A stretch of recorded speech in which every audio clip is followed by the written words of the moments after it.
you could describe Malta in just 3 words.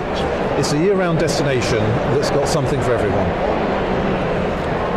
Now, if you could invite a member of the British royal family, who would it be, and where would you take them?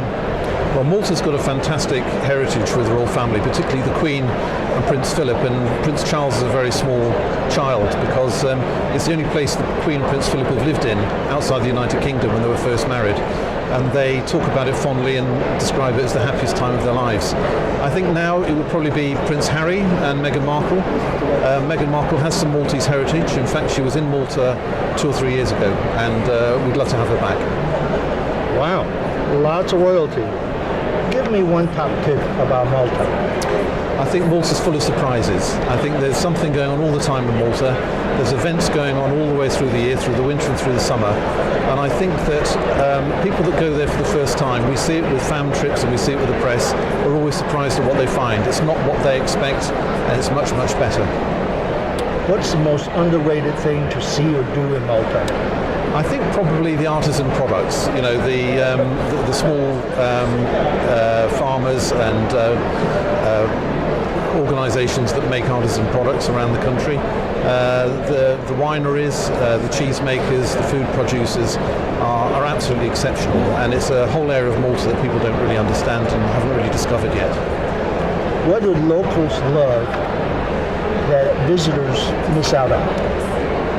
The Maltese love their food. Maltese food is fantastic, and they also know all the little beaches and little swimming areas that a lot of other people don't know. So in Malta everything's very close together.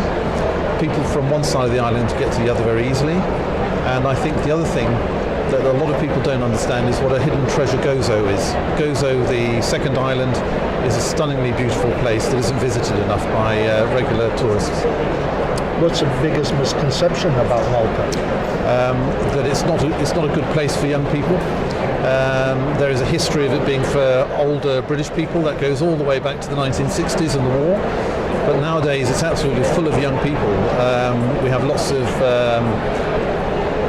events, Annie Mac's Lost and Found, Isle of MTV, there's great nightclubs, there's great water sports, there's great historical places to visit.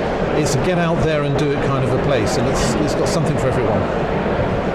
Are your customers changing, and if so, how are you doing to keep up with those changes? Well, I think that, as I said, sort of 30 or 40 years ago, it was a lot of older people were going, and that's a legacy from the days of the war. But nowadays, I mean, for example, we have a huge industry in English language schools. The summer is full of tens of thousands of young Italians learning English, and that brings it a whole atmosphere of it being a place for young people to go. And the biggest challenge for Malta right now? Well, we're a year-round destination, so we still have opportunities to boost our tourism in the winter. Everything is still open. It's one of the only places with lovely mild climate, lots to do. Very big on city breaks these days to Valletta. I think the other thing we've really got to watch is to make sure that we are coping with the volume of tourists there, and to make sure over-tourism doesn't become a factor. But we have strategies in place for all of that, and so far it's not a problem.